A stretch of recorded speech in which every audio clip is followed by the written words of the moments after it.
Okay, so hopefully we're recording. This is going to be my grandmother's Christmas pudding recipe handed down to me by my mother.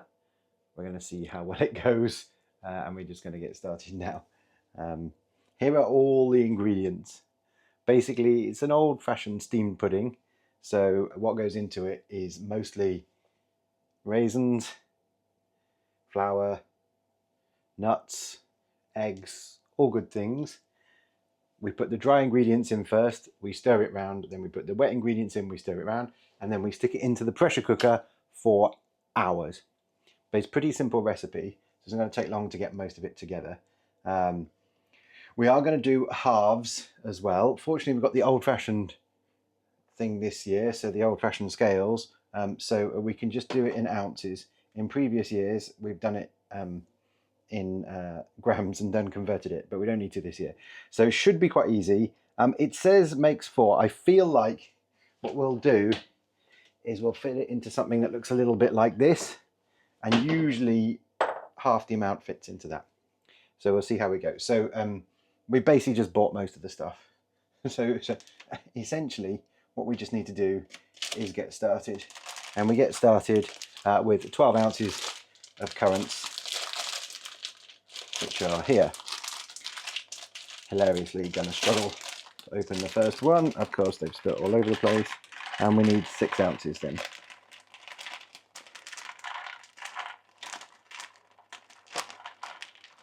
Because of the nature of what we're making, this doesn't have to be super accurate.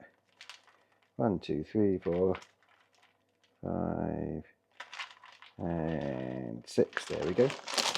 Chuck them in there. Good. I feel like I've just cleaned the side, so I feel like these extra 7 will be fine. And I've got a box over here somewhere to put the stuff I've used. Keep it simple. So it's similarly going to be 6 ounces of sultanas. There we go. Here's the next one.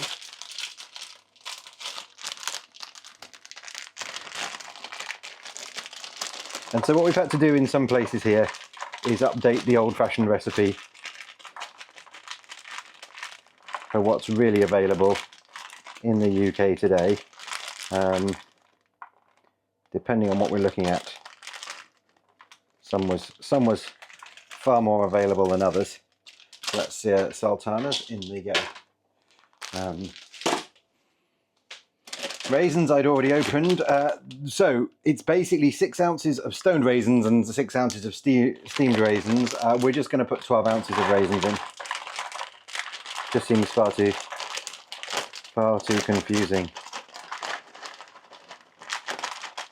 to do anything more exciting than that.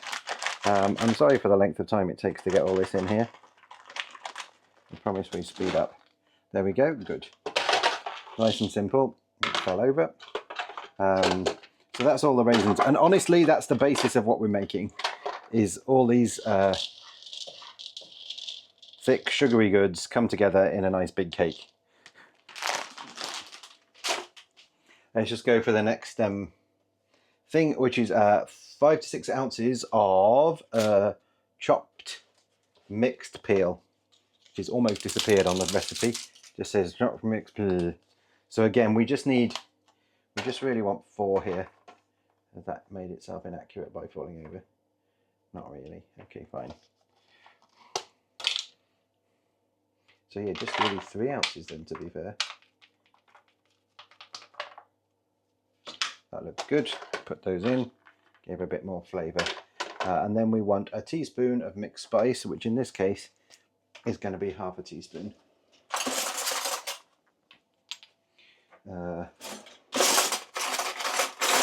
See if I find something small to put in there. This one thinks it's 1/4 of a teaspoon, so that's perfect. We'll just do 2 of those. Perfect. Mixed spice can then jump into here and we'll be out of our way. Right, next. 4 eggs. Oh, we're not going to do eggs because we do the dry ingredients first. So we're going to do the glacé cherries, which is fine. And again, just 2 ounces of these. So that's not loads.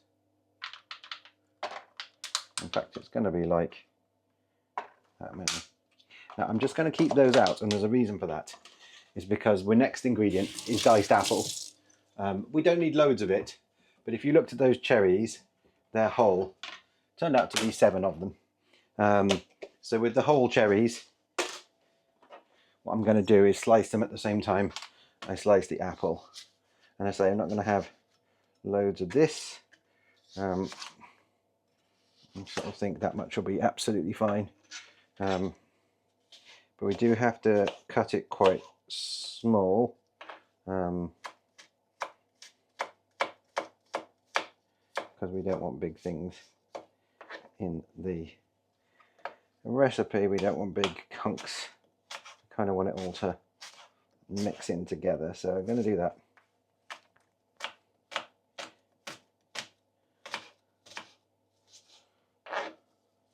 Bum, bum, bum, in it goes. And then similarly there.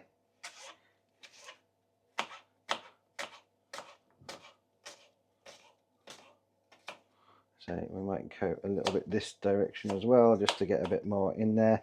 Perfect. And you've got the apples in there. Okay. And so just going to take these cherries out. They're a little bit sticky.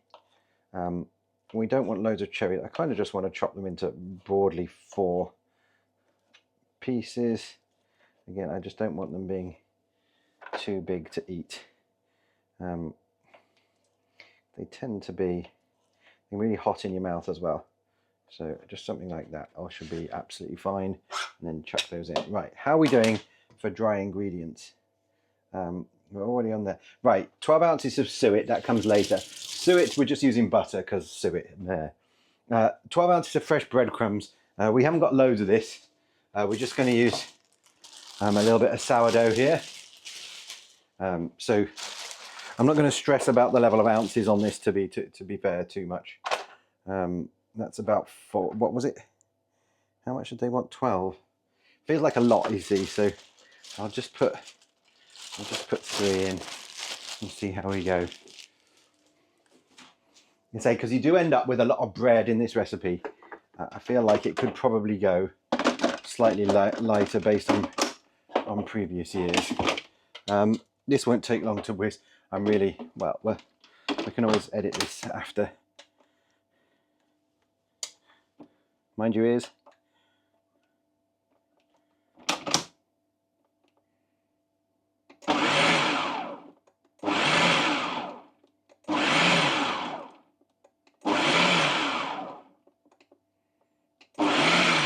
Does it do it? Does it keep going? No, it kind of does. I didn't know. I didn't really need it to be like this.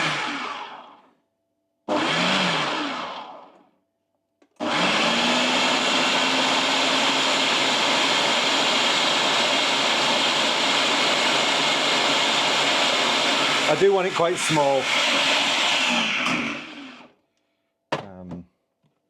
In terms of how it's chopped, so I'm going to put that on again.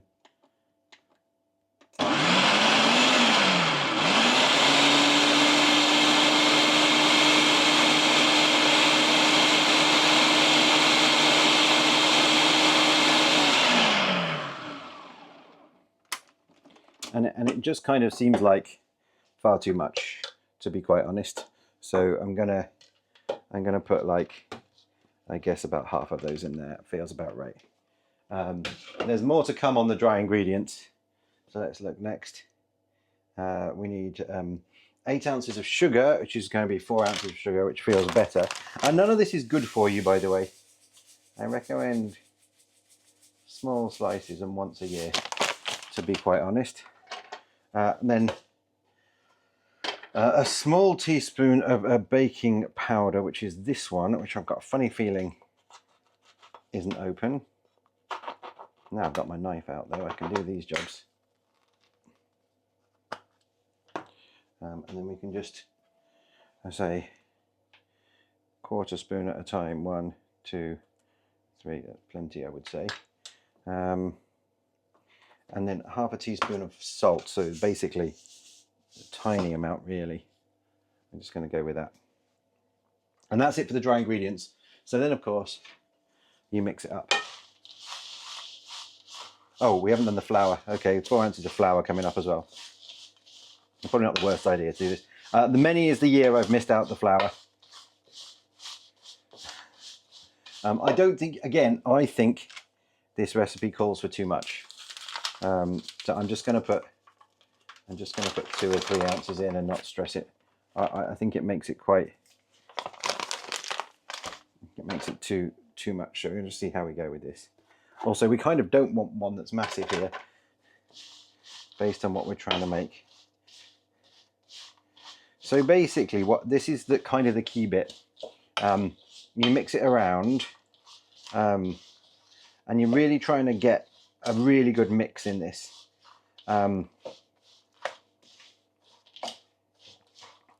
Some of these ones here, like with the sultanas that are mixed up, make sure you wash your hands before you start, by the way. Just kind of want to break those down into something smaller. I mean, there is an extent that there'll be some movement once we start cooking it, but yeah, just trying to break it down a little bit. Now, the only one we haven't done, having said all this, is the chopped mixed nuts, which we do need to do.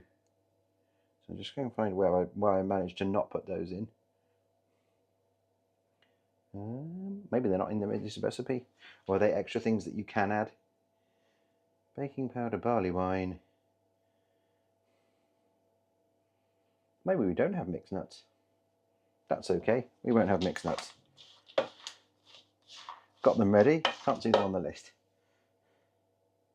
So then we kind of try and do the wet ingredients separately. Now there's some trick with the suet here, because there's a lot of suets required, but I feel like it wasn't quite as much. There's some information on the bottom here that kind of says with the suet we can use less. 8 ounces, so we go 4 ounces of butter. Still going to be quite a bit.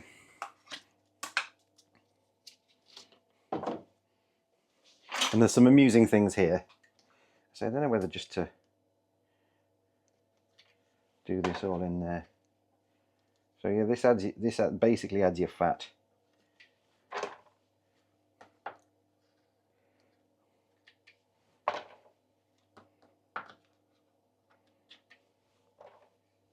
I was going to put nuts in it. I suppose it doesn't need them.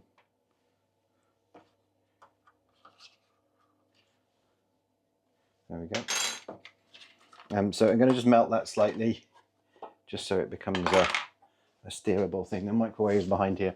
Hopefully we won't knock everything off again. But it doesn't need to be super wet. So what it calls for is old label barley wine, which doesn't exist. At least doesn't for me anyway. And you use that to mix. So it doesn't say quite how much. So other than that, we just need 2 eggs, which we can mix in. And then I think that's pretty much the recipe done. I think that butter should just melt enough. So I'm going to put 2 eggs. We are going to be a little bit careful because no one wants eggshell in here.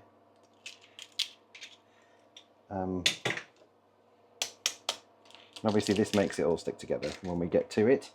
I'm just going to start the stir, and then I'm going to put the butter in on top. I've melted it a bit, but I've tried to not melt it too much so that we don't end up in this world of that the eggs have already started cooking when we've done this. So I'm going to just mix it in, see how we go.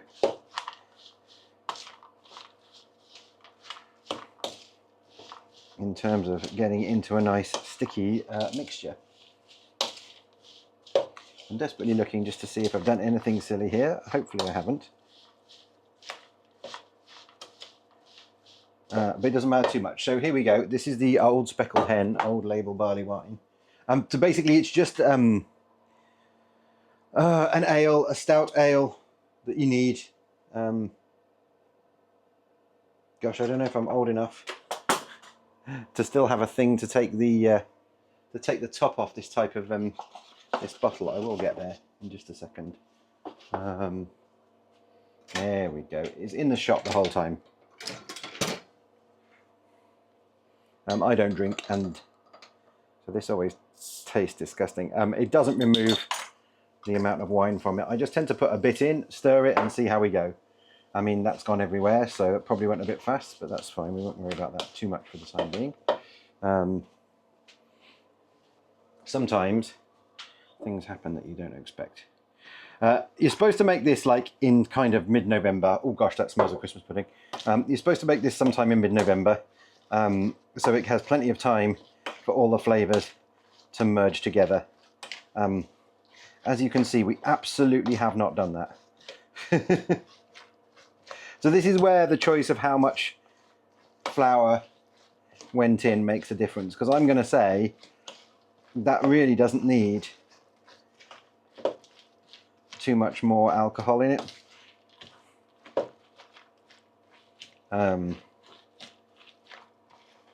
We could perhaps put a drop more, but obviously if we put loads of flour in like it suggested, we would get a more, we'd be able to put more alcohol into it. I don't think it really matters, so I'm happy with that.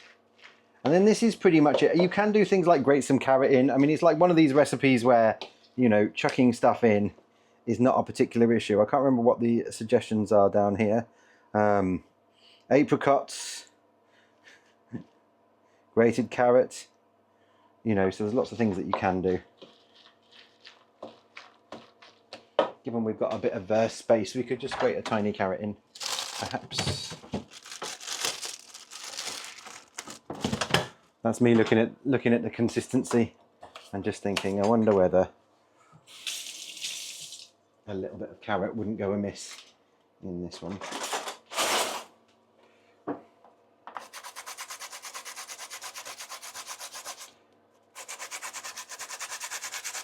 This is a really sharp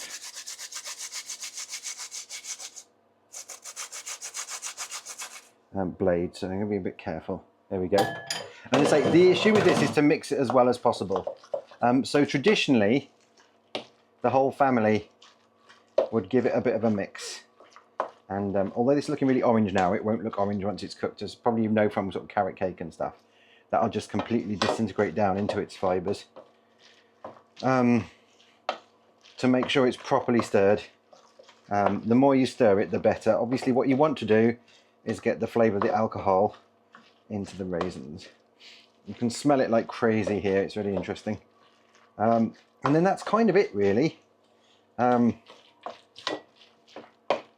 So if chat, you want to make a wish while I do this, then that'll be cool. Okay, so we've got some stuff on the side. Clear up as you go, as everyone knows, or as I do, throw it into the sink off the scene, and it's good. So not too many mistakes in my one take go, but it's fine, you know, it's all fine. I'm just going to put those into the cupboard. So a lot of this stuff I will just have to bin, because there's not much benefit to having it. Unfortunately, I don't need millions of raisins, so you just have to buy them in the size you can get them, you know.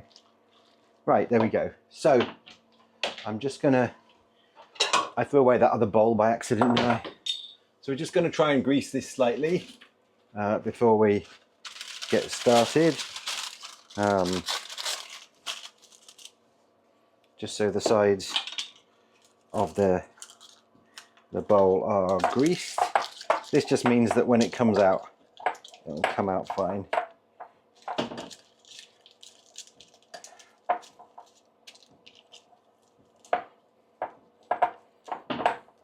I actually used sourdough breadcrumbs today.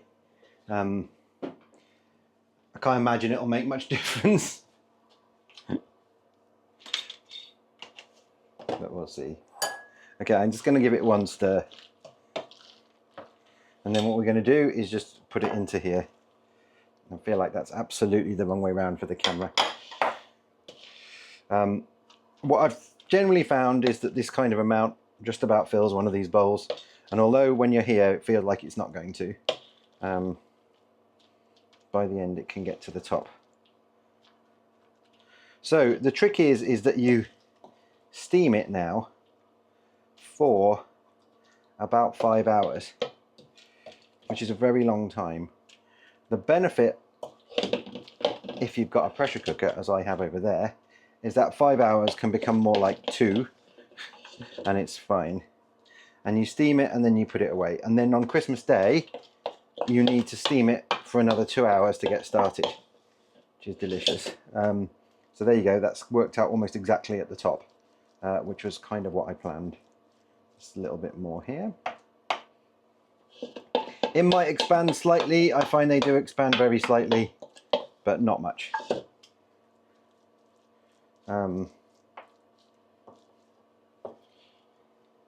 And you can, certainly once you've steamed them the first time, you can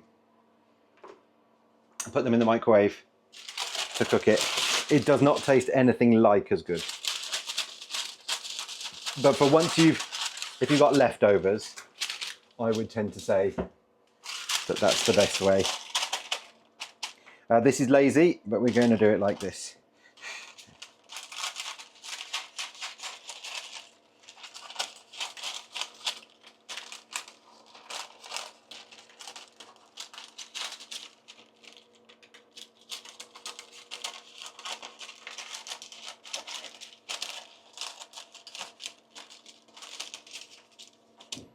And that's over the top. That kind of tries to stop the water coming out of it a little bit. Next thing we want to do is put foil over the top. And again, all this is generally tricks to stop so that the water doesn't get inside it while it's steaming, which is cool. Right, next trick that you'll probably know is if we're steaming it, you need to put what's called a trivet in the bottom of the